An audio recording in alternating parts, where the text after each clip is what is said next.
Octobre 2025. La ville d'El Fasher, capitale du Darfour Nord, tombe après 18 mois de siège. Les forces de soutien rapide déferlent dans les rues et font un carnage.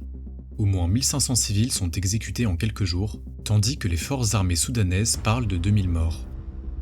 El Fasher était la dernière grande ville du Darfour à résister au FSR.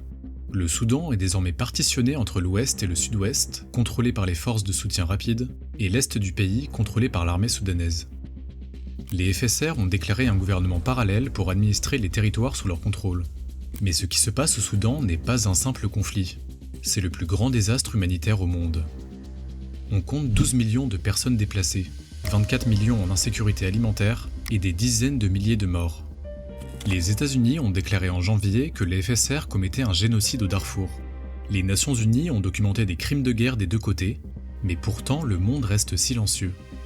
Alors comment en est-on arrivé là ? Pour comprendre ce qu'il se passe aujourd'hui, il faut remonter à 2018 et à la révolution soudanaise. En décembre, des manifestations éclatent contre la hausse du prix du pain. Dans un contexte d'effondrement économique et d'inflation, le gouvernement a triplé le prix du pain du jour au lendemain. Très vite, les pénuries de nourriture et de carburant se multiplient et les Soudanais descendent dans les rues pour réclamer de meilleures conditions de vie. Mais rapidement, les revendications économiques se transforment en exigences politiques. Les manifestants veulent la chute d'Omar el-Béchir, le dictateur qui règne depuis 30 ans. El-Béchir a pris le pouvoir par un coup d'État en 1989.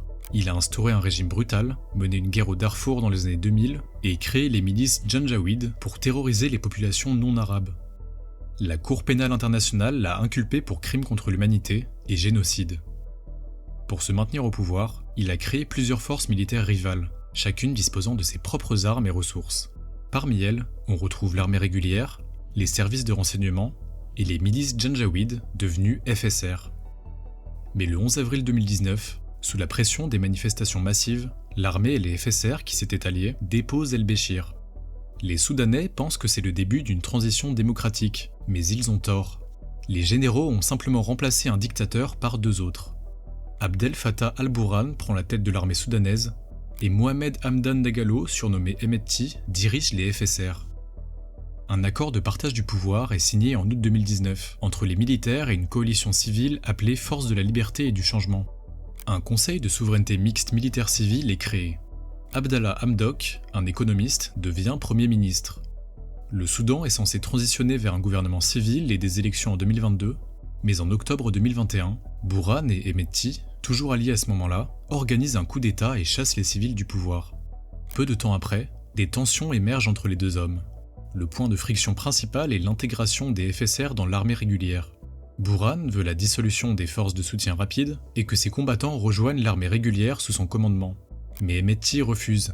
De son côté, il a construit un véritable empire économique grâce au contrôle des mines d'or au Darfour et il a envoyé des mercenaires combattre au Yémen pour le compte de l'Arabie Saoudite et des Émirats. Hemedti a développé des liens avec des puissances étrangères et il n'a aucune intention de perdre son autonomie. Le 15 avril 2023, les combats éclatent à Khartoum. Ce qui devait être un conflit rapide se transforme en guerre totale. Les FSR prennent rapidement le contrôle d'une large partie de l'ouest et du sud du pays, notamment tout le Darfour. L'armée conserve l'est, le nord, et finit par reprendre Khartoum en mars 2025 après 2 ans d'occupation. Mais cette guerre ne se limite pas aux acteurs soudanais. Elle est alimentée par un réseau complexe d'interventions étrangères. Les Émirats arabes unis sont le principal soutien des FSR. Dubaï est la destination de l'or extrait depuis les mines du Darfour contrôlées par Hemedti. En échange, les Émirats fournissent des armes, des drones chinois, des véhicules blindés, du carburant et du matériel médical. Ces livraisons transitent par le Tchad, la Libye et l'Ouganda. Des passeports émiratis ont été retrouvés dans des véhicules blindés détruits et on a même identifié des mercenaires colombiens recrutés par des sociétés de sécurité émiratis. De son côté, l'armée soudanaise reçoit le soutien de plusieurs nations. La Russie, qui soutenait initialement les FSR via le groupe Wagner, a changé de camp début 2025. Moscou fournit désormais des armes, des munitions et du carburant à l'armée en échange d'une base navale à Port-Soudan sur la mer Rouge. L'Iran et la Turquie livrent des drones qui ont été cruciaux pour permettre à l'armée de reprendre Khartoum, et l'Égypte envoie des conseillers militaires et plaide contre les sanctions internationales visant l'armée. Cette guerre est donc devenue un terrain d'affrontement par procuration pour des rivalités régionales et internationales. Les Émirats veulent étendre leur influence en Afrique de l'Est et sécuriser l'accès aux ressources soudanaises. La Russie cherche à établir une présence militaire sur la mer Rouge pour contrer l'influence occidentale. L'Iran utilise le Soudan pour projeter sa puissance et renforcer son alliance avec Moscou. Et l'Égypte veut un voisin stable qui ne menace pas sa sécurité hydrique liée au Nil. Mais pendant ce temps, la population soudanaise paie le prix.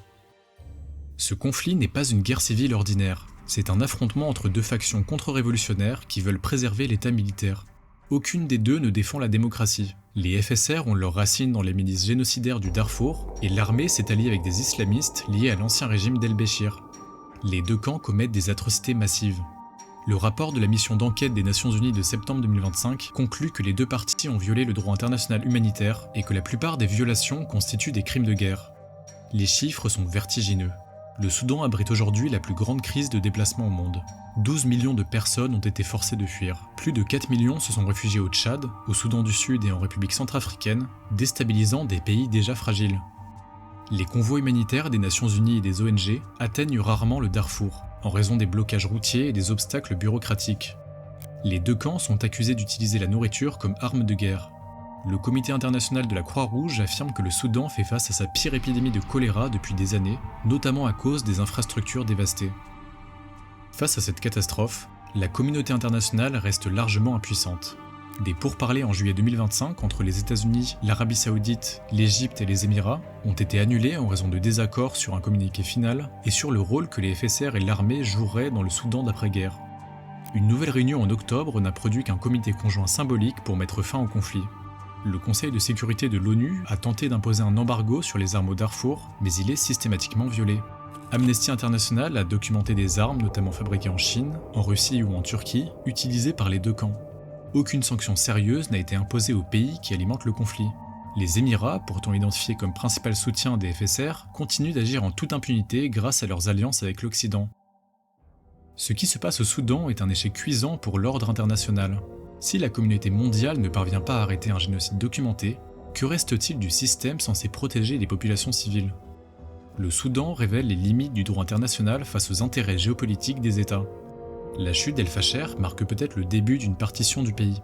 Cette division pourrait se prolonger pendant des années, créant deux États fantoches soutenus par des parrains étrangers rivaux. Les Soudanais ne peuvent qu'espérer un sursaut international, mais pour l'instant rien de tout cela ne se profile à l'horizon. Et le Soudan continue de brûler dans l'indifférence générale. Merci beaucoup d'avoir regardé cette vidéo. Le sujet est extrêmement grave et je vous invite à en parler autour de vous pour sensibiliser toujours plus de monde. Si ces sujets de géopolitique vous intéressent, n'hésitez pas à liker la vidéo et à vous abonner. Vous pouvez aussi me suivre sur Instagram et sur TikTok où je poste tous les jours. Et je vous dis à très vite pour une prochaine vidéo.